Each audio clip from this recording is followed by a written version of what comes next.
very pleased to see such a great audience here today. This is our third in a series of architect-developer dialogues in the lunchtime lectures. The reason we're doing this is actually because Petri, who you will meet, reached out and suggested something like this, and I said, that's a great idea for a series. So this actually has been the inspiration for doing these sessions. Before I do very quick introductions of STEVEN Hall and Petri Ylivuori,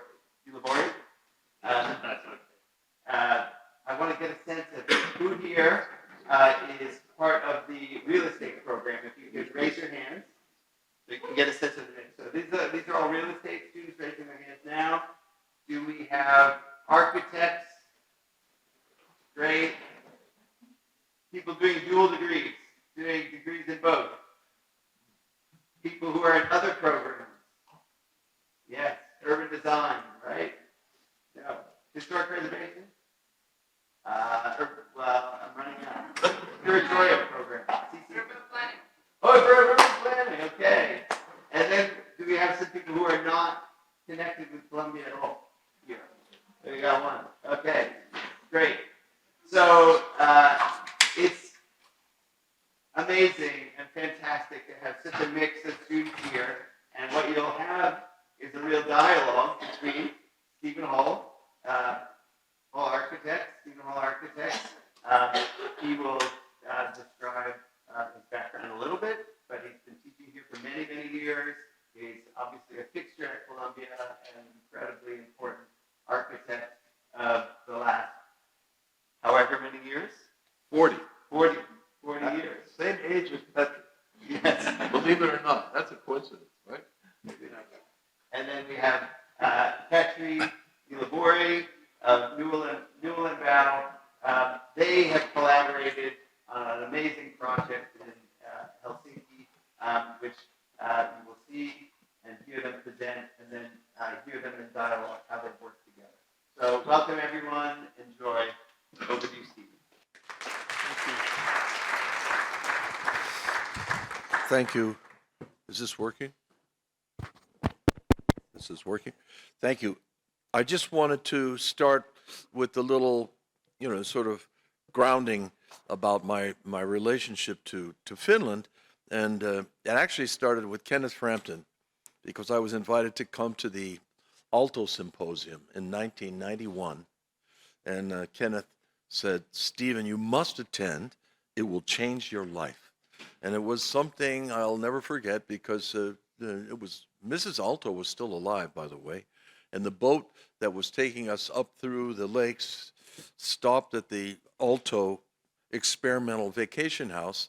And she had wine and cheese and everything for us.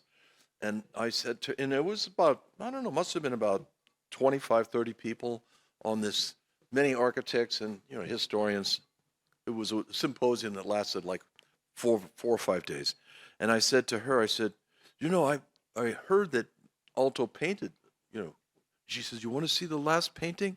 Go up that ladder and you'll see. And I went up this kind of stair ladder thing, and in the loft was an oil painting, a very abstract oil painting that he was making in the year that he died. And I'll never forget it. It was just something, as Kenneth said, it will change your life to go to this symposium and see the buildings, fantastic buildings. In Rovaniemi, we saw his buildings, the Aalto Museum, many of the buildings in Helsinki. And then a few years later, we were invited to do a competition for this museum in the center of Helsinki. And at that time, I was just lucky to get into the final 5 to be in the competition. Maybe because I made some friends in Helsinki in 1991. But this competition was in 1993. And then this is actually, you can see we won it in 93, but you can see my first sketch that I made in the Vakunu Hotel, room 533, that overlooks the site. And I made this sketch, and it was based on Merleau-Ponty's book, The Visible and the Invisible. The last chapter is called Kiasma, the intertwining. And I was really working on my text that I did with Ioannis Polasma and Alberto Perez Gomez about phenomenology in architecture at that time. So to be able to be working on this project, these are the early drawings, and you can see the intertwining nature, culture, architecture, the idea that the building would fold and there would be a water course that would go out into the distance. And we went to the site and worked on the project for 6 months, or almost 6 months. And we went back to the first sketch at the last minute. And when we turned it in, the jury, they went on for a month.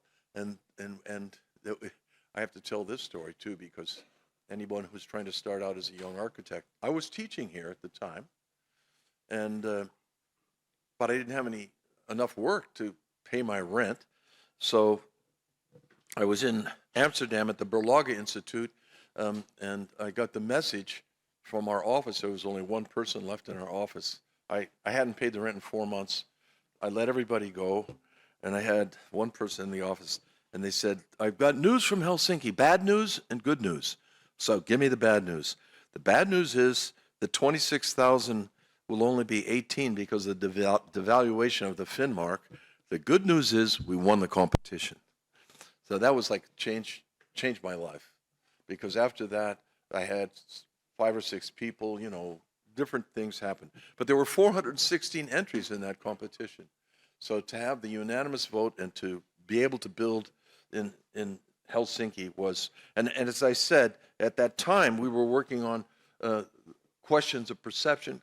First version came out in '93, and it's been in like 6 different printings since then, which is really an argument of the phenomenology of architecture. So it became a place where I had colleagues. There's Vesa Honkanen on my left, myself, and Ioannis Polasma, the great theorist and historian that we did this writing with. And he then helped us actually realize that museum.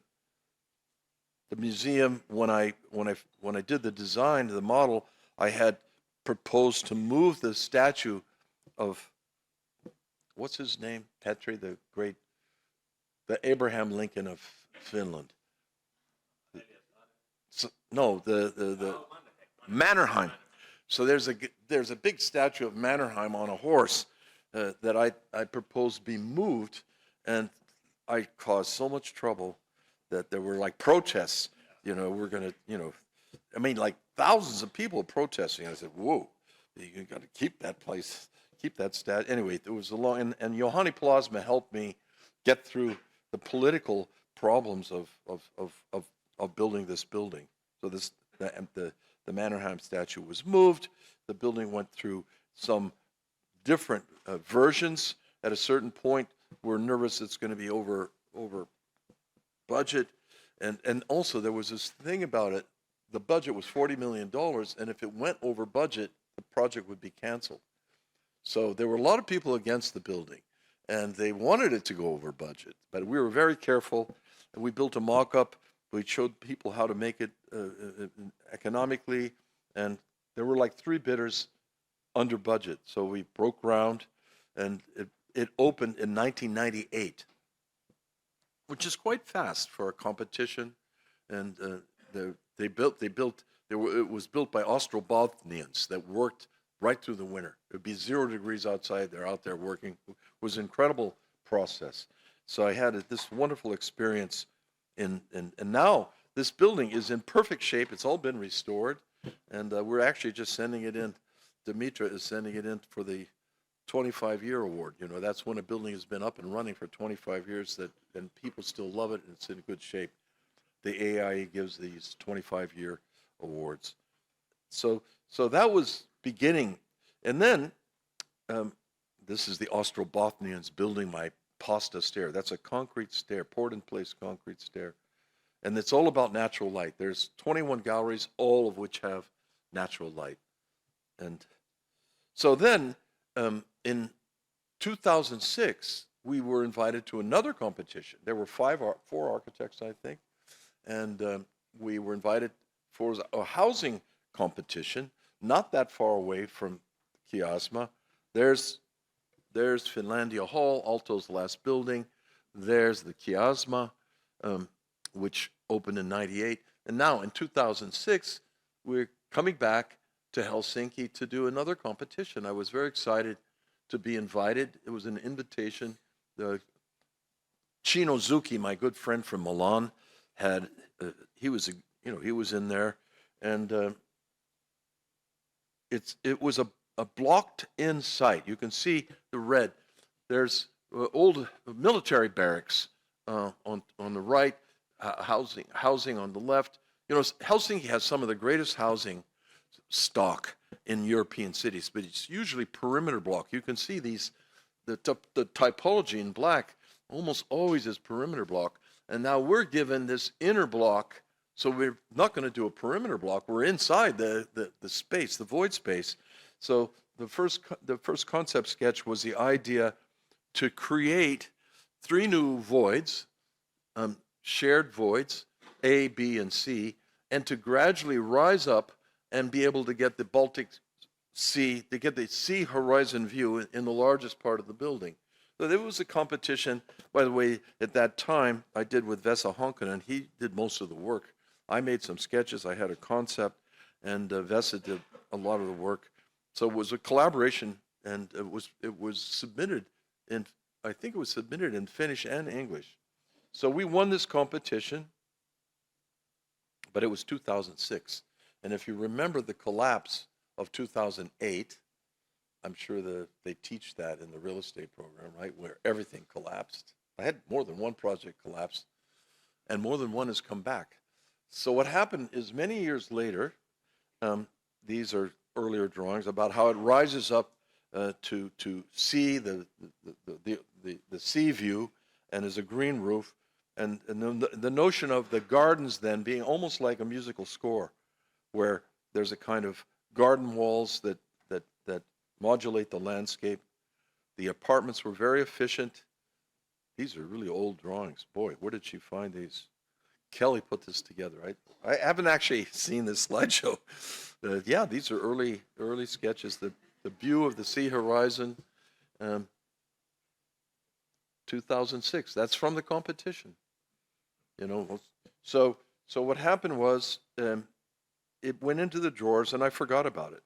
And about 15 years later, a company said they want to build it.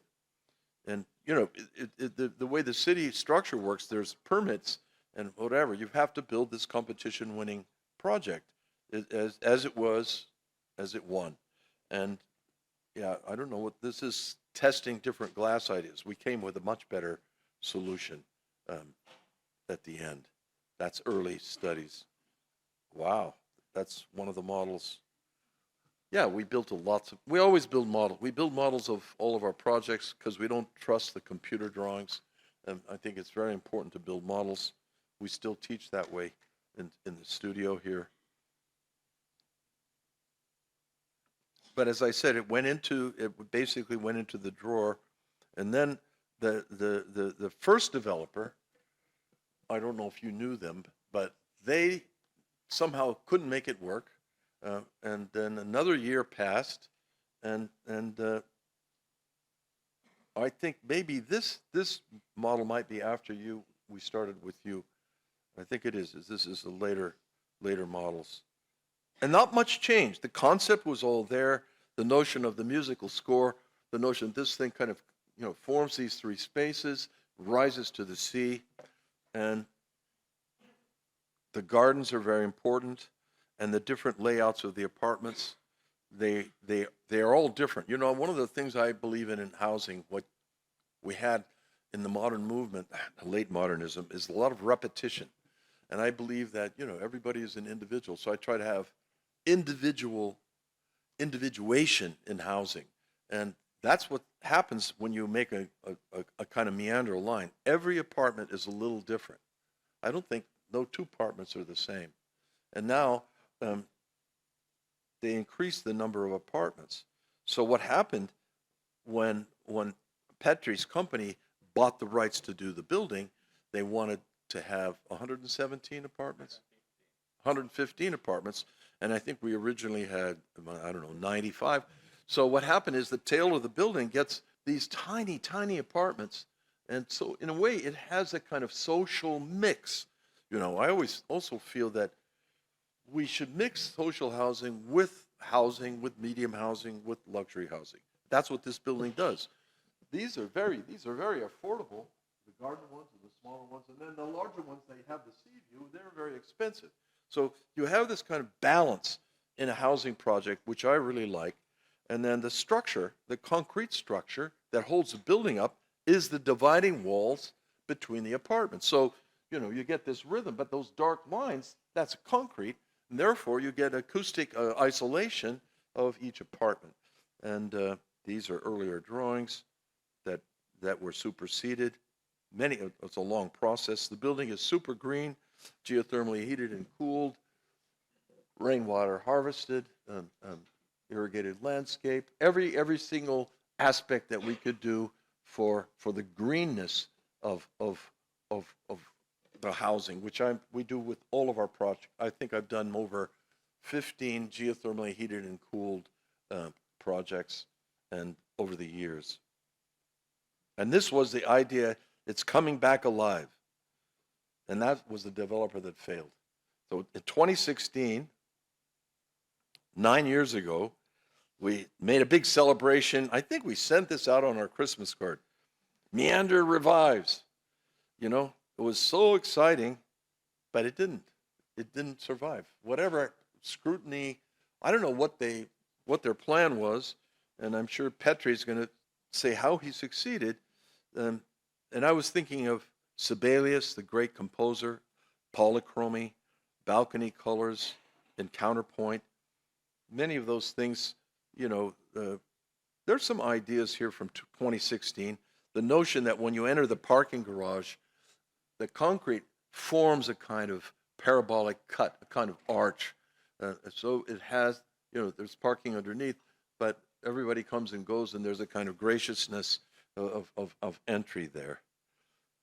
So then, and I'm sure that we'll hear from Petri what happens. And there's Vesa Honkanen. He had a stroke. He's there on the right. He's in a wheelchair, but he's super happy. This is a groundbreaking party. This is the company that Petri owns. Amazing, you know, idealistic. You know, this is what's really rare about today, because most developers don't care about design, or they think, okay, how do you monetize it? They were idealistically inclined from the beginning. In fact, they named their conference room the Alto Room, I think, right? That's one of the biggest is full. Okay, now they have another one. Anyway, this is the opening moment. I mean, the groundbreaking moment, which was celebrated. And then we had stone. We had to crack through stone, and I immediately got worried. But then the builders are really gracious and hardworking. So we visited a number of times at concrete. But you know, it's cold there, right? I mean, it can be 0 degrees, and they're out there working. Finnish construction workers are very special, and a high degree of craft. That's just nature. You know, it's a natural condition. It's like Japan. When I worked in Japan, I couldn't believe the craftsmanship of the work as it is in Helsinki, and unfortunately very rare in America. And that was some speeches at the opening. Tuula Arkio, the original director of the Kiasma Museum, came to the opening, as did all my friends from the years that I worked on the Kiasma Museum. So that was like old home week to come back many years later and open this building. And, you know, there's the bearing walls. The concrete bearing walls are all done in board form, and they have this beautiful texture, but that's the structure. So the structure, you know, Kenneth Frampton, who was my colleague here for so many years, said that structure is 50 or 25% of the cost of making a building. It ought to have some role in the meaning of the building. So one of the things I like about this project is that the cadence of those walls that separate the apartments that bring the loads down, that sort of musical kind of rhythm, is the structure of holding it up. So I don't even know what I was saying there. A lot of hot air, and there with the openings. And so a kind of other metaphor, we wanted to have these balconies so that would have sunlight in the winter and they could be closed, but completely open in the summer. So they're very thin sheets of glass, and I think there would be a video here you can see. So you look and you see the wooden wall, and it's like a wooden ship in a bottle. And I think there's a piece of video link here.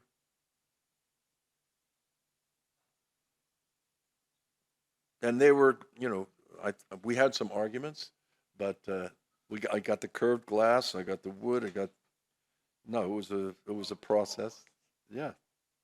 No, I think when I went to the opening, I thought, wow, it's been a struggle, but it looks so good. There's that concrete rhythm that comes down into the landscape. And that's the entrance to the parking garage, which comes in from that back street, and then you're in the inner block. And then all the way to the sea, the larger apartments with the views to the sea horizon. And the back wall also has this cadence of this very thin membrane and the wooden balcony. So everybody gets balconies, and the apartments, at a certain point, then I would love to do everything. We did the fixtures and the public spaces, but a local architect did the apartment interiors. And there was all sorts of amenities, saunas, the cinema, wine cellars. And there you get a feeling of the stairs that come down. And we experiment with light fixtures. This is a kind of Meander cut on our CNC machine with LED light. Now you can make light fixtures out of wood. You're just using the cold LED light. And the door handles are cast bronze, and they also, they were made in Helsinki, right? They were made in Helsinki. And we even did the dog bowl.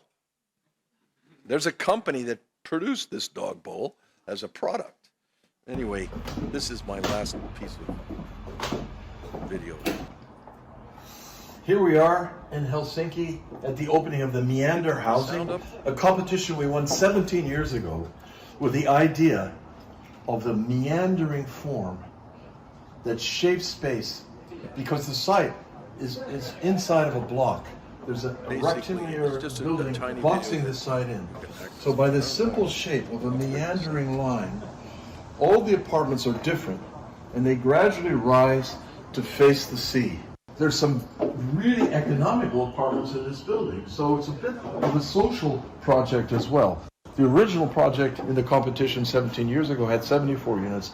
They added, and they have 119 units. We're standing in the end unit that cantilevers over the parking arrival, and 54 people lined up to buy this. It was one of the most popular.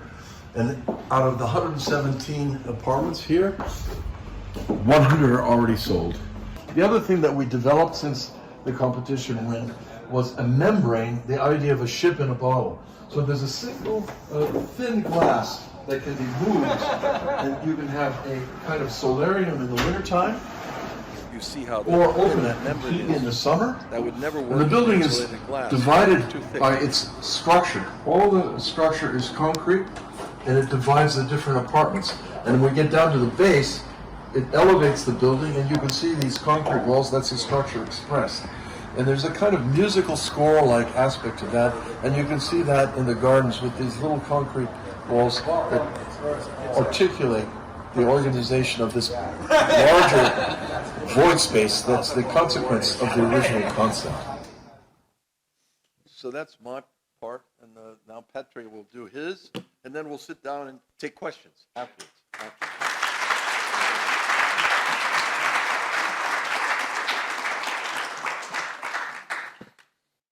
Thank you, Stephen. Always pleasure to hear you speak.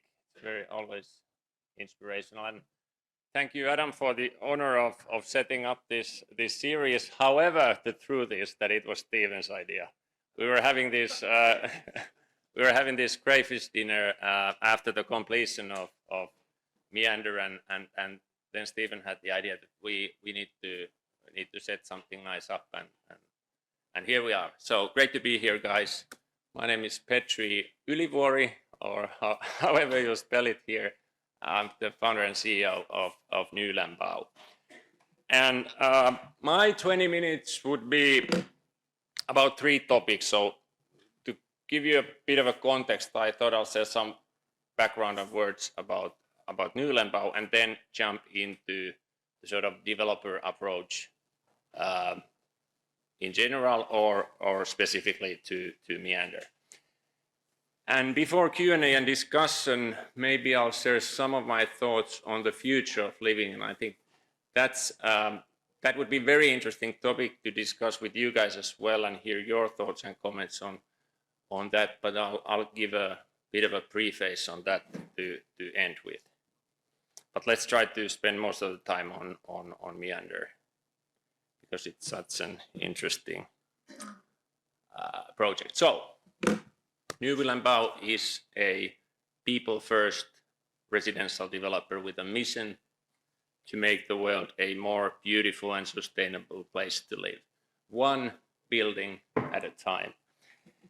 And we're based in Helsinki, Finland. I heard there's at least one who's from Finland in this auditorium. I don't know, but maybe you're the only one who's here, but how many of you guys know where Finland is to start with?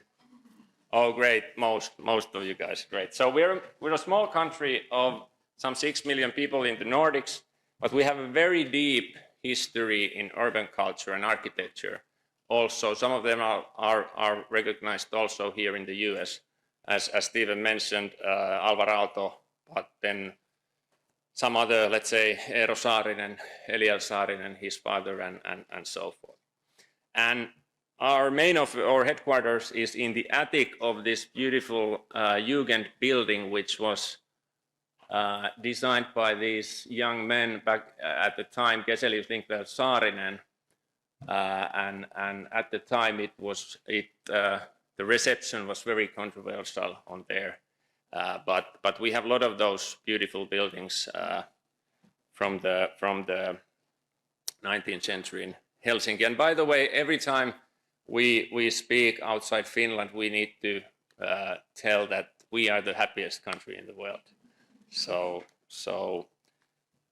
please come and visit if you're in Europe. Nylämbau was established in 2020, so we're kind of I wouldn't say startup anymore, scale up more of, and we've already done some 1,500 apartments, of which Meander is 115 units, and in euros terms, total value of sold apartments somewhere around 800 million, of which Meander is close to 100 million. So it's actually so far the biggest single project that we've had. Here are some pictures of what we've done in the past. So we mainly do new builds, but we also do restoration. I think we're actually the market leader in restoration in Helsinki at the moment. And one particular project I like to highlight is this. It's not a big one, it's only 18 units, but it's very remarkable in for us and important for me personally. It's Alvar Aalto's originally designed in 1951, this office building that we restored and converted to 18 apartments in the heart of Helsinki. And it has very beautiful and very unique architecture. This is the entrance hall right there, with the very, I would say, Aalto style design there. Beautiful inner yard, very small one as we're packed in the heart of the city. And one interesting aspect in this project is that the windows start in the middle of the wall and go all the way up to the ceiling. And it's really interesting. I don't know that much about architecture. Is it some kind of a illusion of something? Because these apartments look higher than they actually are due to the fact that the windows go all the way up there. But it's very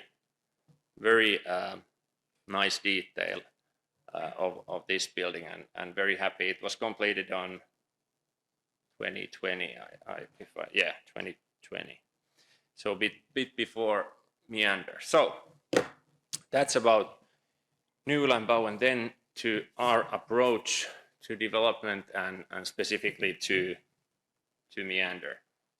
The way we do things is that we think that home is a consumer product, and of course the biggest purchase decision for most of us. And how we approach these projects, we always try to do holistic and detailed design. And by that I mean that we want to go through every aspect of living experience at a very detailed level. So, and it starts with selecting the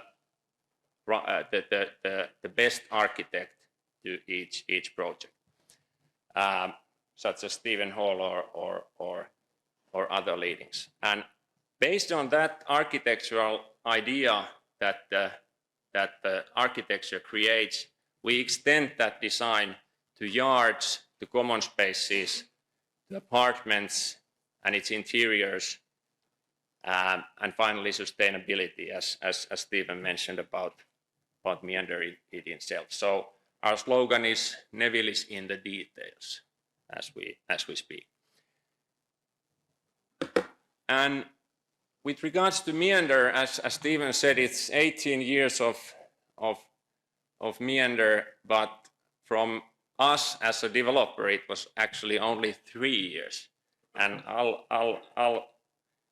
I'll tell about how we approach the project when it come to us. So here are the few pictures you already saw. Stephen showed you. This was actually the most popular apartment. It was there was 54 people who tried to reserve it, and we made a lottery, and one happy people got it some 1,300 square feet, I would say, was the size, and 1.5 million or something as price. But all in all, as Stephen mentioned, 2006 they won the project, and then there was a zoning process with all the complaints and everything, so it took time in addition to the financial crisis. And then a local developer, Auratum, acquired Meander in 2013. Then years went on, they couldn't start it. In 2016, they sold the rights to Taaleri, which is another listed real estate fund in Finland. And Taaleri spent another 5 years and millions of euros in planning without being able to start it. And then on Q2 2021, we, together with our capital partner Alma Property Partners, which is a Swedish private equity real estate investor, acquired the rights from them. And right in the next quarter, on Q3, we launched the project. And what happened there and how we approached it is that it's a great project, beautiful building and great design. And when we first saw it and it came to our table, we knew we could create something great together. But at the same time, as a developer, you need to be very disciplined in not getting too excited when you have great projects on the table. And we also knew the situation that they were in trouble and needed to get away with it. So we were actually able to do a lot deeper due diligence than usually when analyzing these projects. So the 5 things, or the main things we did, is that Of course, this is basics for you guys. Very careful analysis on the pricing to validate the top line potential, which ended up in somewhere around 95 million.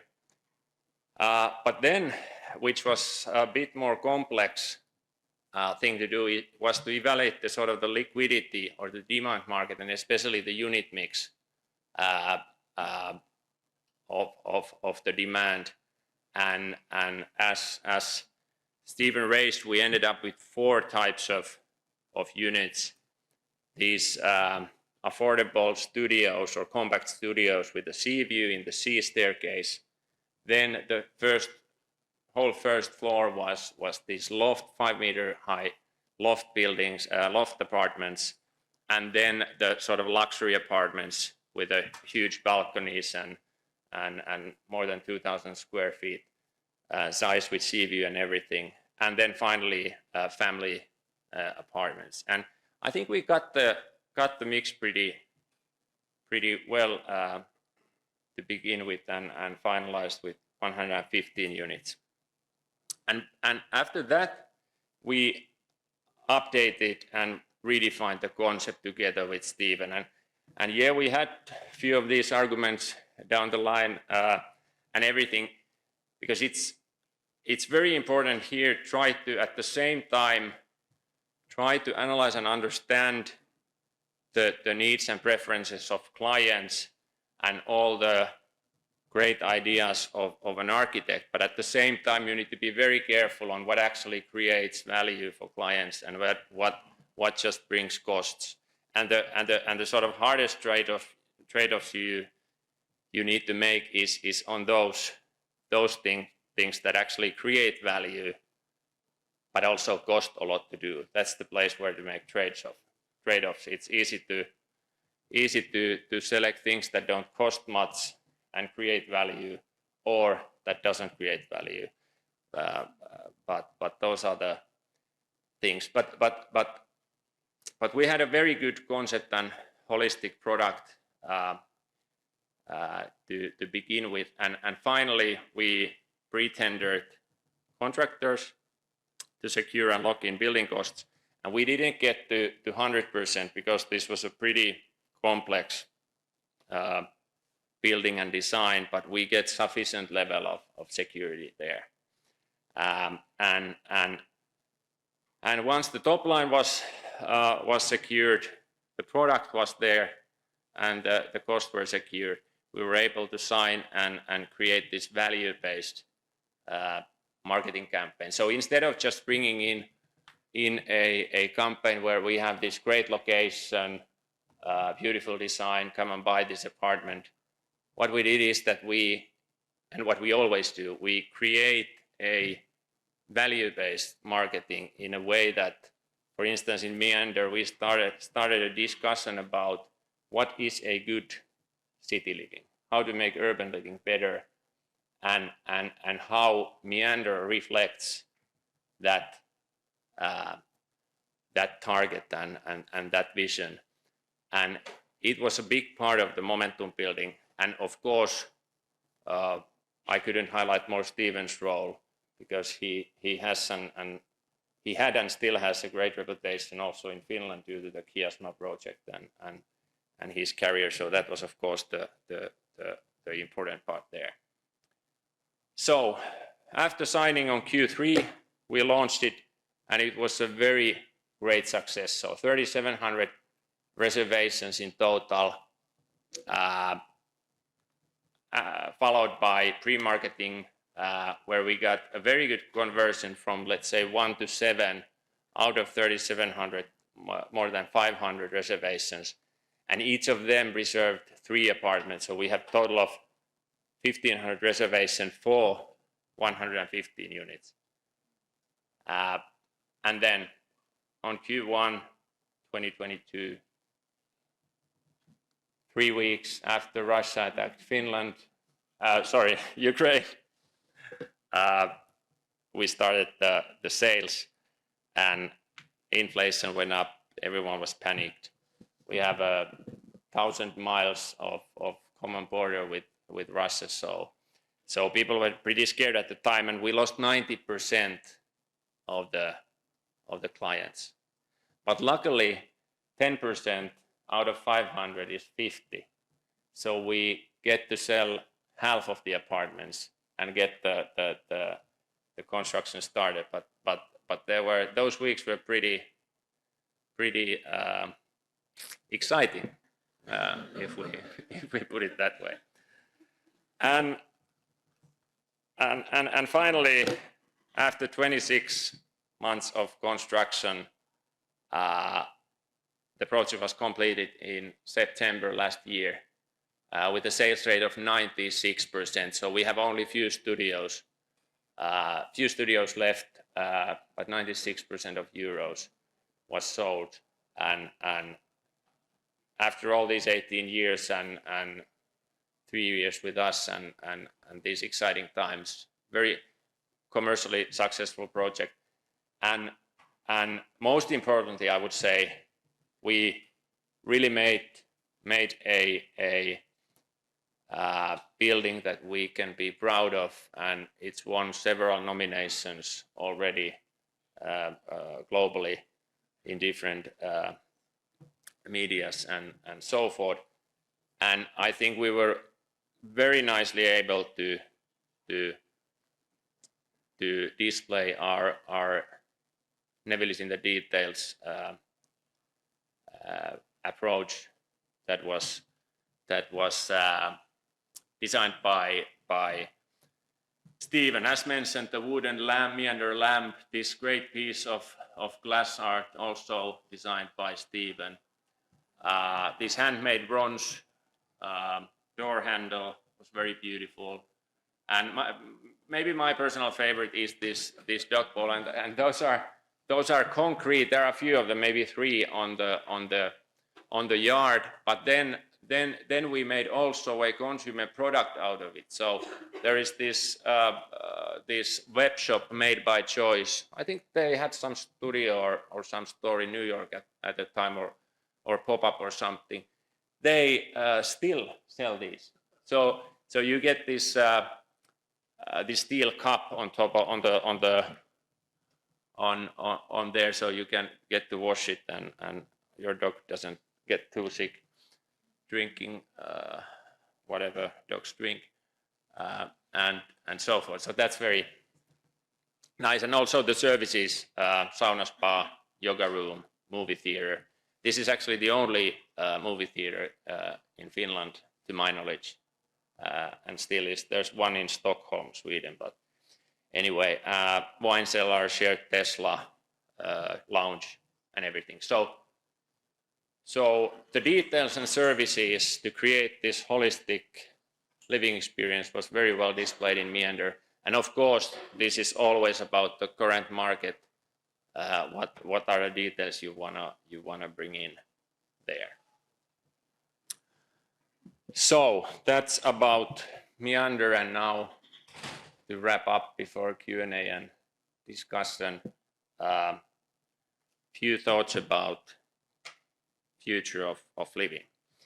So our vision with Nybylanbao is to change the perception of what new housing means. And I think that's a very ambitious and interesting vision.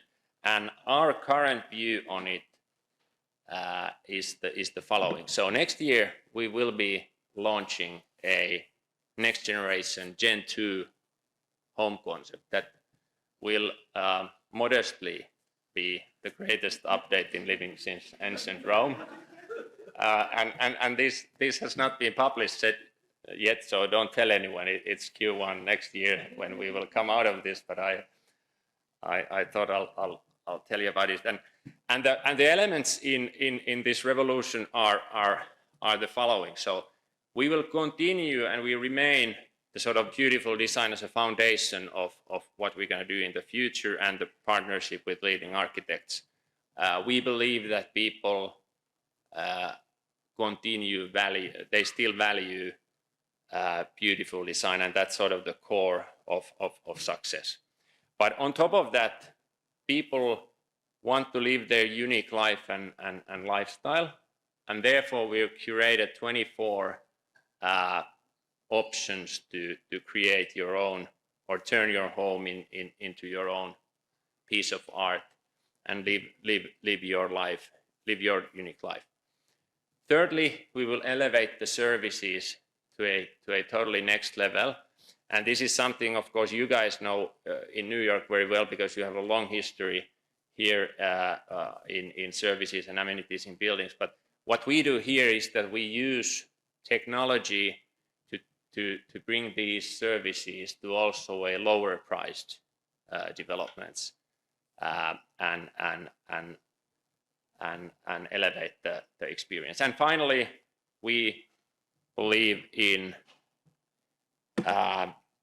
smart living, so your phone will become the ultimate interface of the living experience. So we will bring all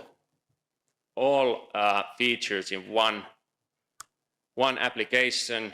Previously, you would have need like 4 or 5 to do all these. But in the same way as in other industries, the phone will become the central interface where you can open doors, you can adjust temperature, change lighting, curtains, put on and off when you leave your home.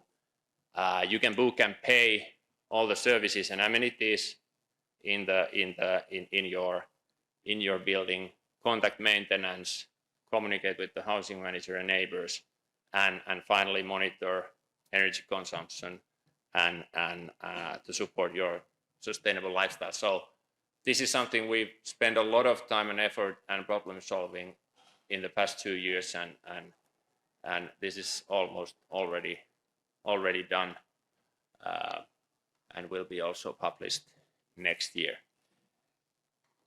So thank you guys.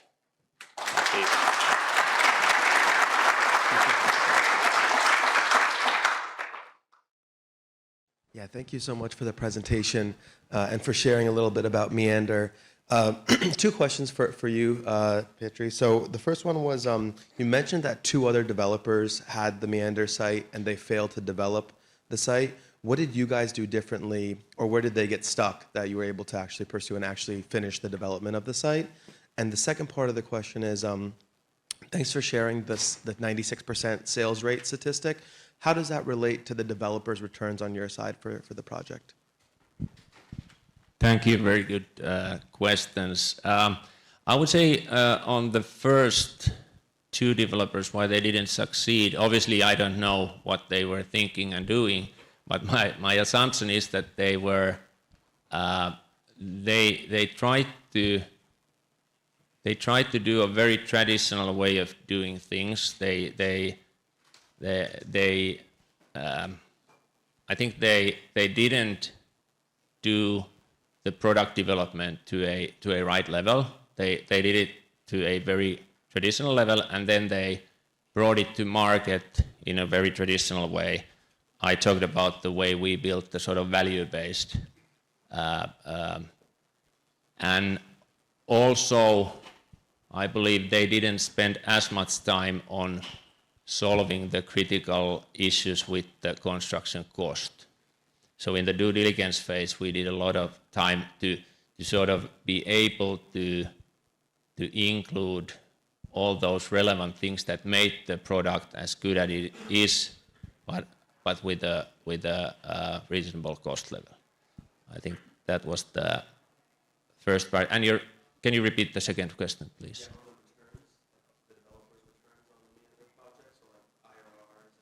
Oh yeah. So as I come across about as you guys know, it's of course about the profit and time, and what we try to do there is to of course limit the time frame, and that's why we push the signing as far as possible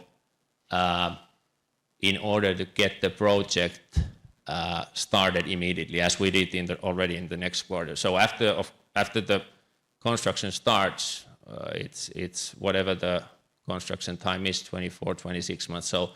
So at least in the Nordic and European scale, that was very, given the size of the project, it was very rapid time frame. And then you obviously optimize that compared to the profit levels. But I would say the IRRs, if you call Alma, I'm sure they're very happy because of the short time frame and reasonable profit. So the IRRs were very good.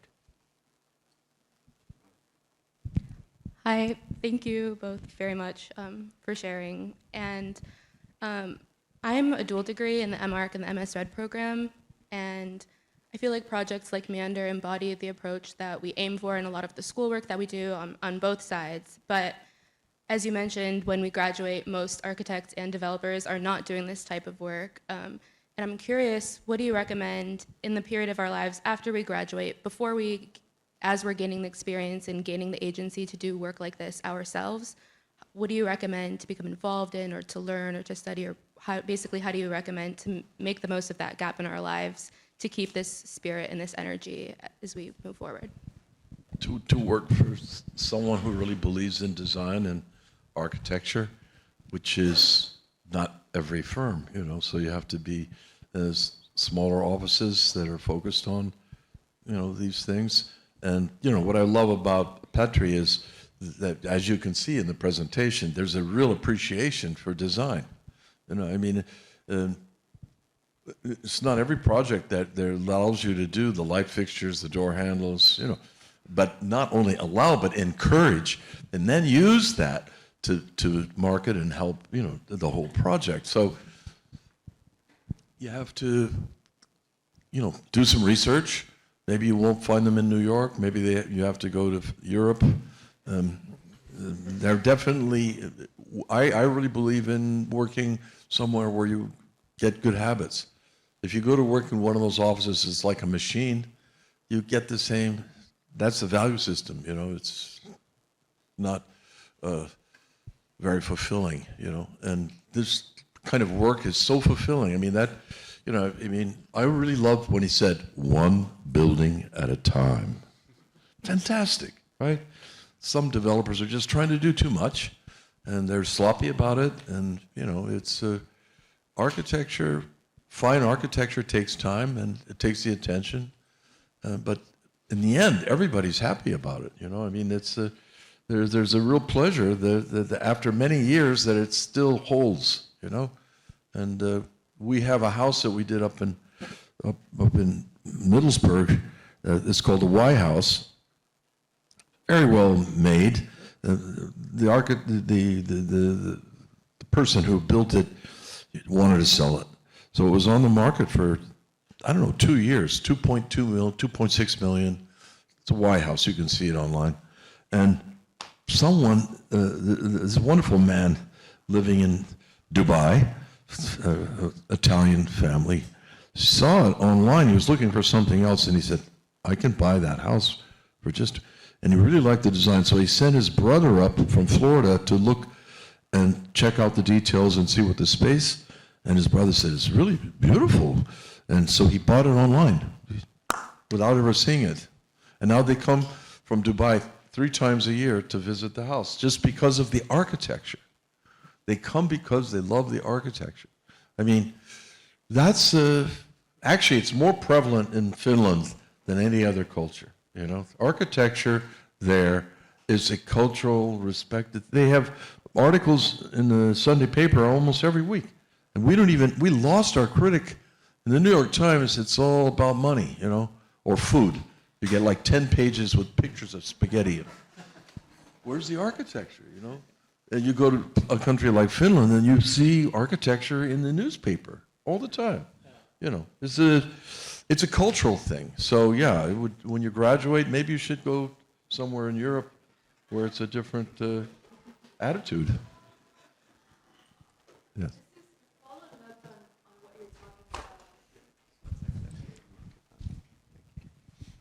One of the questions I had on the development side was like, do you think you can actually like tangibilize this added value that design gives to your developments? And I know that maybe like in Nordic countries where people have a lot of added value towards design and a lot of appreciation, it's more evident like if you do good design within a development, your rents are gonna go up.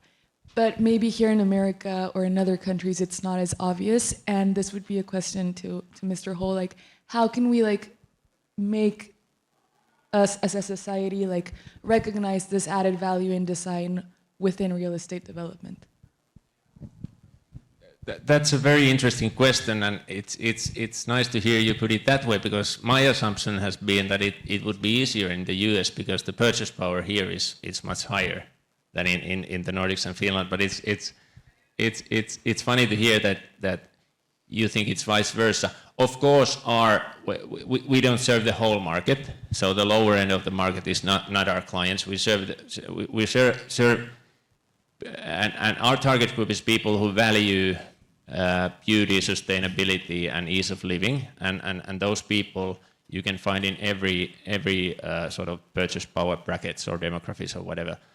I think that we come to the difficult part and the art of all of it there, that great design and architecture has definitely a great impact. And you can see these luxury developments in Dubai or maybe in New York also and everywhere, which is a very small niche market where you get great, like huge premiums on that. But we operate in sort of a normal, I wouldn't say mass market, but anyway. And there we come to the art of the right trade-offs. So of course we need to have the best possible team to work on it, with architect having a very important part, but then we need to be very like a clever and collaborative and innovative on the right trade-offs, and that's what we did with Steven as well. Not all of your ideas were sort of went through to Meander, and of course that's something you can't just calculate with Excel or anything. You need to have a sense and eye for beauty and eye for style and everything. So it's not easy game, but that's the way I see the sort of the question. One more question? Yes, last question. Thank you so much for presenting. My question is, the project was there for 15 years, from conception to design. And 15 years is a lot to grow as an architect. You develop certain sensitivities towards design, you develop certain maturities towards the profession in general. With what conviction, even after 15 years, you decided the design stays the same? Is it something of personal? Because my projects are not based on a changing style, they're based on an idea that drives the design and basic, material, space, and light. I can show you another project we've been working on for 19 years, actually, that we designed in the same time, 2006, and it's in Kapankaya, Turkey. You can go on our website and look at it, but it's now under construction, huh? 19 years. So architecture takes time, Don't get nervous, You got 13 weeks to do a design. That's not enough time. You can just tell your professor, it takes 6 months to do a design. This is what I could do in 13 weeks. No, that's it. Last question. Okay, over here. All right. One more question. Hi. Thank you guys for the presentation. You're very thoughtful in your design, specifically as it relates to sustainability. And you talked about your focus on holistic living, the holistic living environment, and the experience. As the idea of sustainability expands from primarily environmental sustainability to human sustainability, how are you guys seeing the future of human sustainability in the built environment, and how are you incorporate, like you've talked a lot about light and air and these things, but can you speak a little bit more specifically towards like human sustainability and how you're viewing that in designing to the future and how that's going to be innovating future designs? That's a tough one. That's true that, well, if you think about that living environment causes almost half of the emissions worldwide, more than 40% or so. So therefore, it's a very important topic, and that's sort of the focus we have, how to reduce the environmental emissions, and that's a game of trade-offs as well, and optimization to find the right balance. But to be honest, we haven't had too much thought on the wider responsibility, ESG or so, of course, corporate-wise, but within projects, I must be honest with that, we haven't had too much thought on that yet. But I totally agree. It's a very important topic going forward. Thank you. So we're gonna wrap things up. I want to thank you, Petri, Stephen. Really fantastic afternoon. Thank you so much for coming. My pleasure.